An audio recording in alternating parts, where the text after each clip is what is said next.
5월 19일 화요일 오늘의 말씀은 신명기 20장 10절에서 18절입니다. 내가 어떤 성읍으로 나아가서 치러할 때에는 그 성읍에 먼저 화평을 선언하라. 그 성읍이 만일 화평하기로 회답하고 너를 향하여 성문을 열거든 그 모든 주민들에게 내게 조공을 바치고 너를 섬기게 할 것이요.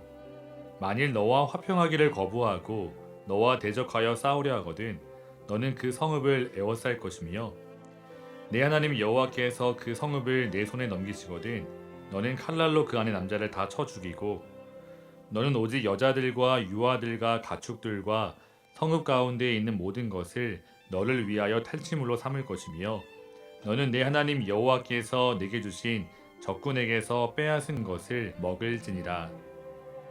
내가 내게서 멀리 떠난 성읍들 곧 이 민족들에게 속하지 아니한 성읍들에게는 이같이 행하려니와 오직 내 하나님 여호와께서 내게 기업으로 주시는 이 민족들의 성읍에서는 호흡 있는 자를 하나도 살리지 말지니 곧 헷 족속과 아모리 족속과 가나안 족속과 브리스 족속과 히위 족속과 여부스 족속을 내가 진멸하되 내 하나님 여호와께서 내게 명령하신 대로 하라. 이는 그들이 그 신들에게 행하는 모든 가증한 일을 너희에게 가르쳐 본받게 하여 너희가 너희의 하나님 여호와께 범죄하게 할까 함이니라. 아멘. 나성하님께 성도 여러분 안녕하세요. 김영수 목사입니다. 오늘 본문은 이스라엘 백성이 전쟁을 하는 데 있어 두 가지 서로 다른 방식을 설명하고 있습니다. 첫째, 가나안 땅 밖에 있는 민족들과 전쟁하는 경우에는 먼저 화평을 선포해야 합니다. 15절을 보면 내게서 멀리 떠난 성읍들 곧 이 민족들에게 속하지 아니한 성읍들에게는 이같이 행하라고 명령합니다. 15절에서 이 민족들은 가나안 족속을 의미합니다. 이 민족들에게 속하지 않은 성읍들, 다시 말해 가나안 땅 밖에 있는 민족들과 전쟁하는 경우에는 먼저 화평을 선포해야 합니다. 만약 그 성읍이 화평에 응답한다면 그 모든 주민을 종으로 삼습니다. 그런데 만약 화평하기를 거절하고 이스라엘을 대적한다면 그 백성과 전쟁을 해야 합니다. 하지만 16절 이하의 말씀을 보면 가나안 민족과 전쟁을 하는 경우에는 예외 없이 모든 사람을 진멸해야 합니다. 16절 말씀을 다시 읽어보면 오직 내 하나님 여호와께서 내게 기업으로 주시는 이 민족들의 성읍에서는 호흡 있는 자를 하나도 살리지 말지니. 아멘. 호흡 있는 자를 단 한 명도 예외 없이 죽이라고 명령하고 있습니다. 그 이유는 가나안 민족이 심히 타락하고 부패했기 때문입니다. 18절 말씀을 보시면 이는 그들이 그 신들에게 행하는 모든 가증한 일을 너희에게 가르쳐 본받게 하여 너희가 너희 하나님 여호와께 범죄하게 할까 함이니라. 아멘. 가나안 백성들은 자녀를 우상에게 제물로 바칠 만큼 우상 숭배에 빠져 있었습니다. 뿐만 아니라 성적으로도 윤리적으로도 심히 타락했습니다. 그래서 그 가나안 족속은 반드시 진멸하라고 하나님께서 명령하고 있습니다. 사랑하는 성도 여러분, 오늘 이 말씀을 우리의 삶 속에 어떻게 적용할 수 있을까요?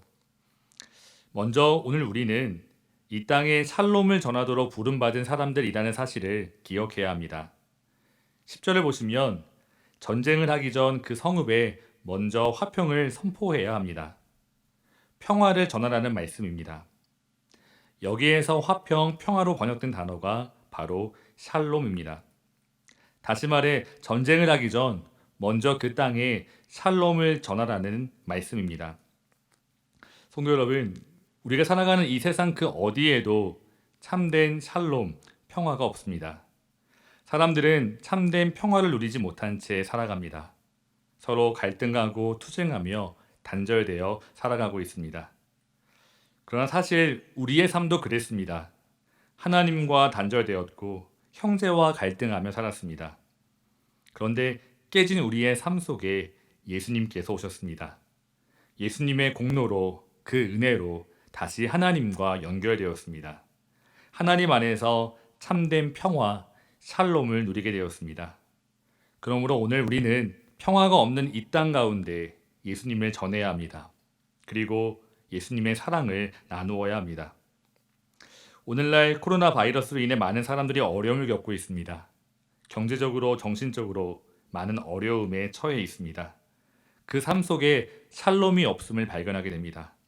그 연약한 우리의 이웃을 바라보며 그들에게 예수님을 전하기 원합니다. 그리고 우리가 예수님께 받은 사랑을, 그 은혜를 함께 나누기 원합니다. 로마서 12장에서 바울은 우리에게 이렇게 말합니다. 소망 중에 즐거워하며 환난 중에 참으며 기도에 항상 힘쓰며 성도들의 쓸 것을 공급하며 손 대접하기를 힘쓰라. 아멘. 어려움 속에서도 기뻐하며 서로 쓸 것을 공급하고 손, 즉 나그네 대접하기를 힘쓰라고 합니다. 사랑하는 성도 여러분, 오늘 이 말씀과 같이 우리 모두가 이 땅 가운데 하나님의 샬롬을 전하는 축복의 통로가 되기를 소망합니다. 우리는 이 땅 가운데 샬롬을 전할 뿐 아니라 오늘 본문은 이 땅의 죄에 대해서는 단호하게 거절해야 함을 가르쳐 주고 있습니다. 하나님께서는 가나안 땅의 백성들과 전쟁하는 데 있어서는 어떠한 타협도 있을 수 없음을 가르쳐 주고 있습니다. 만약 가나안 백성들이 여전히 이스라엘 백성 주위에 남는다면 이스라엘 백성들이 자연스럽게 그 가증한 행위를 본받게 될 것이라고 경고하고 있습니다. 안타깝게도 이스라엘 역사를 보면 실제로 그러한 일들이 발생했습니다. 이스라엘 백성들은 가나안 백성을 정복하는 데 실패했고 결국 얼마 지나지 않아 하나님을 떠났습니다. 가나안 백성처럼 우상을 숭배하였고 음행과 죄를 범했습니다. 성도 여러분, 오늘 이 말씀을 우리의 삶 속에 적용하며 우리가 죄의 문제에 대해서는 결코 어떠한 적당한 타협이 있을 수 없음을 기억해야 합니다. 악한 영은 우리에게 적당하게 살라고 부추깁니다. 하나님의 말씀대로만 살아갈 수 없다고, 또 그런 삶이 반드시 정답은 아니라고 말합니다. 그러나 성도 여러분, 이스라엘의 사사 삼손의 모습을 생각해 보았으면 좋겠습니다. 세상에서 삼손보다 더 많은 능력을 가지고 태어난 사람은 아마 거의 없을 것입니다. 그럼에도 불구하고 왜 삼손의 삶이 비참하게 끝났을까요?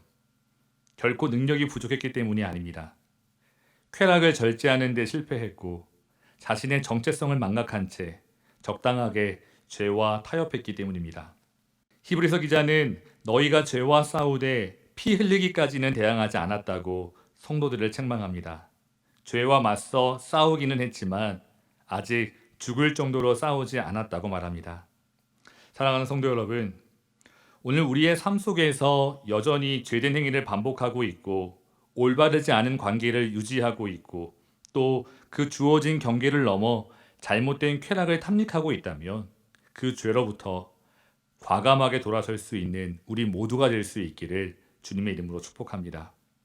성도 여러분, 우리의 힘과 결단만으로는 사실 그 누구도 죄와 싸워 이길 수 없습니다. 죄의 문제도 해결할 수 없는 내가 과연 축복의 통로로 살아갈 수 있을까 의심마저 생깁니다. 하지만 우리는 할 수 없지만 하나님께서 하실 수 있습니다. 그러므로 우리와 늘 함께 하시면서 도우시는 성령 하나님을 의지해야 합니다. 날마다 성령 하나님을 의지하며 거룩한 삶을 살아내도록 힘쓰는 저와 여러분이 되시기를 주님의 이름으로 축원합니다. 함께 기도하시겠습니다. 사랑의 하나님 아버지, 이 땅 여기저기에서 신음하는 소리가 들립니다. 이 땅 어디에도 참된 평화가 없습니다. 오늘 이 어려운 시대를 통과하며 오늘 우리를 이 땅의 축복의 통로로 사용하여 주시옵소서. 그리고 이 세상을 살아가되 세상의 죄에 물들지 않도록 우리를 지켜 주시옵소서. 예수님의 이름으로 기도합니다. 아멘. 사랑하는 나성하님께 성도 여러분, 오늘도 주 안에서 승리하시기를 기도합니다. 감사합니다.